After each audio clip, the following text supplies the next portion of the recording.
मैं जब ट्रेन से उतरा तो 10 बज चुके थे और हल्की बारिश भी हो रही थी। मैं एक ऑफिस के सिलसिले में इस शहर में आया था। जैसे ही मैं प्लेटफॉर्म के बाहर निकला तो बारिश अब तेज होने लगी थी।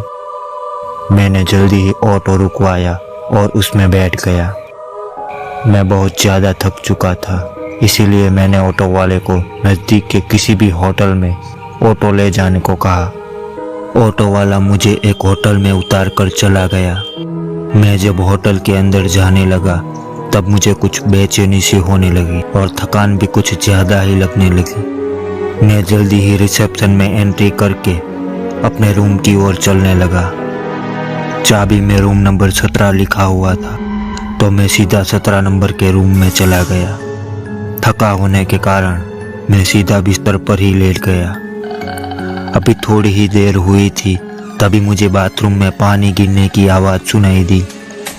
मैं खड़ा होकर बाथरूम की ओर गया तो मैंने देखा तो बाथरूम का नल चालू था, पर जब मैं रूम में आया तब तो नल बंद था। तो अचानक कैसे वो चालू हो गया। अब मुझे थोड़ी घबराहट सी होने लगी थी। मैं वापस बिस्तर की ओर चलने लगा। तभी मेरा ध्यान पंखे पर गया। उस पर एक लड़की लटकी हुई थी। मैं डर के मारे चिल्लाने लगा। उस लड़की का चेहरा भी बहुत डरावना लग रहा था। तभी वो लड़की रस्सी तोड़कर मेरी तरफ आने लगी। मैं पीछे की तरफ भागने लगा और फिसल कर वहीं गिर गया।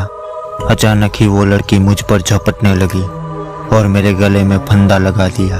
तभी मेरे रूम का दरवाज़ा खुला। मैनेजर और कुछ लोग मेरे रूम में भागते हुए आ गए थे और वो लड़की भी अचानक कहीं गायब हो गई। मैंने मैनेजर को सारी बात बताई तो उसने मुझे बताया कुछ दिन पहले ही इस रूम में एक लड़की ने पंखे पर लटक कर अपनी जान दे दी थी, पर आज तक वो किसी को दिखाई नहीं दी। पता नहीं वो मुझे कैसे दिखाई दी थी। अब मैं इतना ज़्यादा डर चुका था कि पूरी रात में रिसेप्शन में ही रहा और सुबह होते ही मैं दूसरे होटल में शिफ्ट हो गया। तो आज की कहानी में बस इतना ही। मिलते हैं अगली कहानी के साथ।